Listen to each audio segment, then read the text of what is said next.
তৈরি হয়ে গেছে আমাদের ই কমার্স ওয়েবসাইট। এখান থেকে শপে ক্লিক করলে শপে চলে যাচ্ছে এবং প্রোডাক্টে ক্লিক করলে প্রোডাক্টের ডিটেলস এবং অর্ডার কনফার্ম করতে পারছি।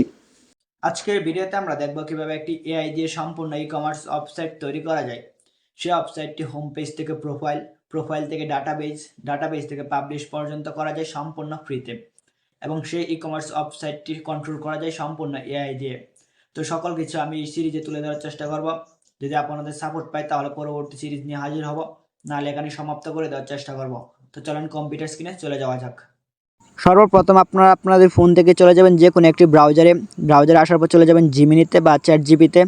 এখানে আসার পর জাস্ট বলবেন আমি গুগল এআই স্টুডিও দিয়ে একটি ই কমার্স ওয়েবসাইট তৈরি করতে চাই, তার জন্য প্রম্পট দাও। এটি লিখে পাঠিয়ে দেওয়ার পর দেখবেন আপনার চ্যাট জিপি বা জিমিনি প্রম্পট লিখে দিয়েছে। তো এখান থেকে আপনার যে প্রম্পটটা পছন্দ হবে সেটা কপি করে নিয়ে চলে যাবেন গুগল এআই স্টুডিওতে। এখানে আসার পর জাস্ট পেস্ট করে দেবেন। পেস্ট করে দেওয়ার পর নিচে দেখতে পারেন বিল্ড নামে অপশন আছে, এখানে ক্লিক করলে বিল্ড হতে থাকবে। বিল্ড মানে কাজ হতে থাকবে আর কি। এখান থেকে আপনারা কোডিং দেখতে পারবেন এবং পরবর্তীতে প্রুফ দেখতে পারবেন। তো কিছু কথা বলে রাখি, একটি প্রম্পট দিয়ে ই কমার্স ওয়েবসাইট তৈরি করা সম্ভব না। এখানে অনেক ভুল ত্রুটি থাকতে পারে, সেগুলো আপনাকে খুঁজে সমাধান করতে হবে।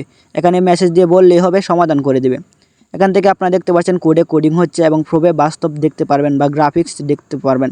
তো কিছুক্ষণ অপেক্ষা করবেন। অপেক্ষা করার পর দেখতে পারবেন আপনাদের অ্যালাউ অপশন চাইবে, অ্যালাউ অপশনে ক্লিক করলে আপনারা দেখতে পারবেন ওয়েবসাইটটি তৈরি হয়ে গেছে। তো ওয়েবসাইটটি আমার তৈরি হয়েছে কিছুটা এরকমভাবে। তৈরি হয়ে যাওয়ার পর এখান থেকে আপনারা চেক করবেন সকল ফাংশন এবং বাটনগুলো কাজ করছে কিনা বা ভুলভাল কিছু কাজ করছে কিনা। সব যদি ঠিকঠাক হয়ে থাকে তাহলে পরবর্তী পদক্ষেপে যাবেন। যদি ভুল হয়ে থাকে নিচে চ্যাট বক্সে বলবেন, নতুন করে আবার কোডিং করে সমাধান করে দিবে।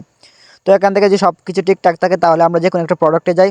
এখানে প্রোডাক্টে ক্লিক করে চলে যাচ্ছে এখান থেকে আপনার কার্ড অ্যাড করতে পারছি, কার্ড থেকে সরাসরি অর্ডার করতে পারছি। তারপর দেখতে পারবেন অর্ডার করার জন্য কিছু তথ্য চাচ্ছে। সেই তথ্যগুলো হচ্ছে first name, last name, post code, city, location.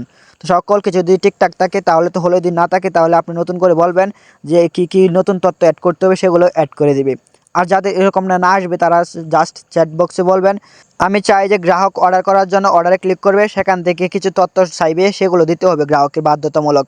তো কী তথ্য দরকার সেগুলো আপনি বলে দিলেও চলবে, না বলে দিলেও চলবে, সে গুগল এআই স্টুডিও তার মতো করে দিয়ে দিবে। যদি পরবর্তীতে মনে করেন কিছু ভুল হয়েছে সেগুলো আবার সমাধান করে নেবেন। তো সকল তথ্য দিয়ে এখান থেকে কন্টিনিউ করলে অর্ডার কনফার্ম হবে না। এখান থেকে পরবর্তী পদক্ষেপে নেবে পেমেন্ট সিস্টেমে। তো পরবর্তী ভিডিওতে আমি পেমেন্ট সিস্টেম অ্যাড করা কীভাবে সেগুলো তুলে ধরার চেষ্টা করব। তো আজকের ভিডিওটি এতটুকু ছিল। যদি ভালো সাপোর্ট পাই তাহলে পরবর্তী পার্ট নিয়ে আসবো, না হলে এখানে সমাপ্ত করে দেবো। আমার এই ইউটিউব চ্যানেলটি নতুন, যদি আপনাদের ভালো সাপোর্ট পায় তাহলে পরবর্তীতে আর অনেক কিছু নিয়ে আসবো। এখান থেকে আপনারা অ্যাপ তৈরি করতে পারবেন, ওয়েবসাইট তৈরি করতে পারবেন সম্পূর্ণ ফ্রিতে। তো আজকের ভিডিওটি এতটুকু ছিল।